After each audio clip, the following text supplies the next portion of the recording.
Joining us now is Dr. Jeff Barrows, Senior Vice President of Bioethics and Public Policy for the Christian Medical and Dental Association.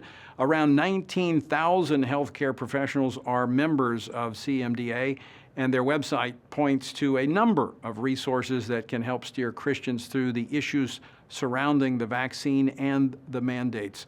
Dr. Barrows, welcome to Pray Vote Stand. Tony, honored to be with you this evening. Thank you for having me.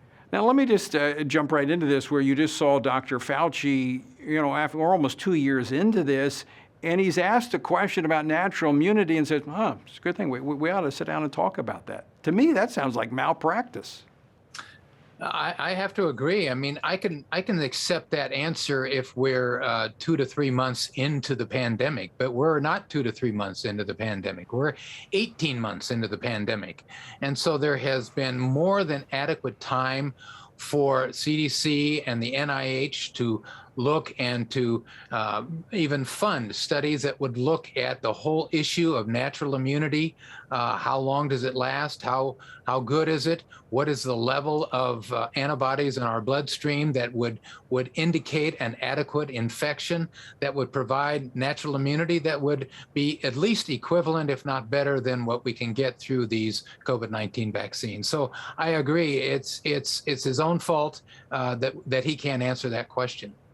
Now, Dr. Barrows, I don't want to put words in your mouth, but you've been on Washington Watch before, so we've had these conversations. Like me, you are pro-vaccine. You're not anti-vaccine at all, but you have concerns about this coercion, this mandate, and that it could have negative effects.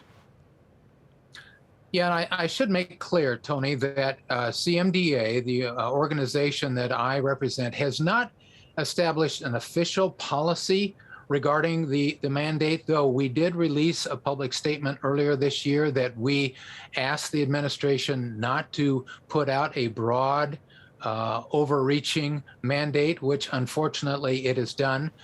So while I can't speak officially for the organization because they don't have an official policy, I can speak for myself and for our CEO in that we're opposed to broad-reaching mandates. I think especially the way that this has been outlined by the Biden administration.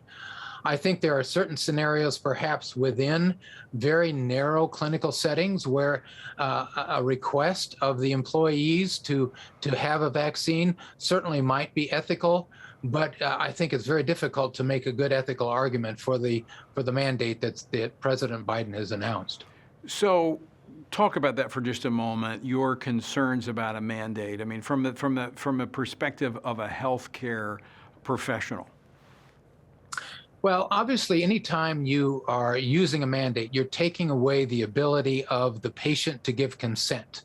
So you have to ethically, in terms of justifying it, you have to have a clear and obvious good that is achieved that outweighs the removal of patient consent. And of course, in this particular instance, that should only include a fully approved vaccine, which is the only one is Pfizer right at the moment.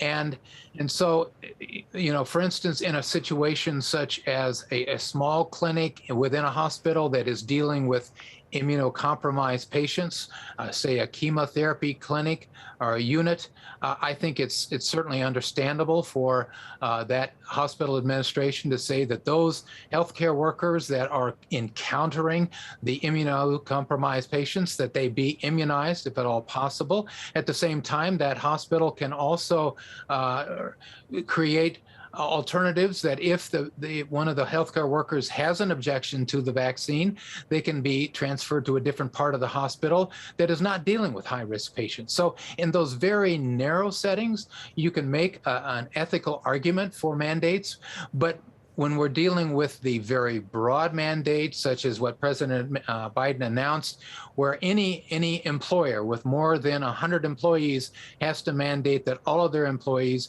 regardless of the area where they're working, has to get the vaccine, that's an entirely different scenario. One final question for you, Dr. Barrows. We've established that we've got concerns over the mandate. Let's talk about the vaccine itself. Do you have ethical concerns about the actual vaccines, or do you have medical concerns about the vaccines?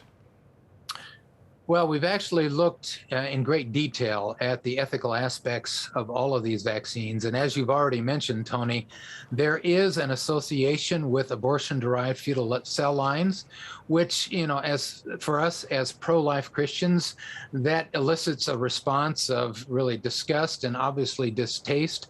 But we're just releasing actually some articles that take a deep ethical dive into the whole issue of whether our taking of the vaccine makes us complicit with the evil of the original abortion. And without going into detail, I would say that our conclusion, along with our ethics committee and many very committed Christians, is that no, it does not make it complicit with the evil of the original abortion. So ethically, we think that the good that can be achieved by taking the vaccine overcomes any distant association with evil.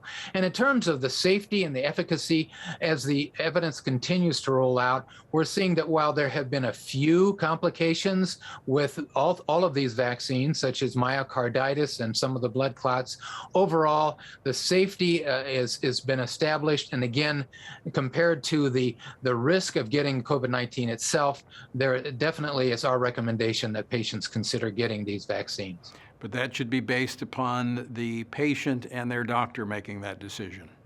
Exactly. Absolutely. All right, Dr. Barrows, thanks so much for joining us. Always appreciate your insight.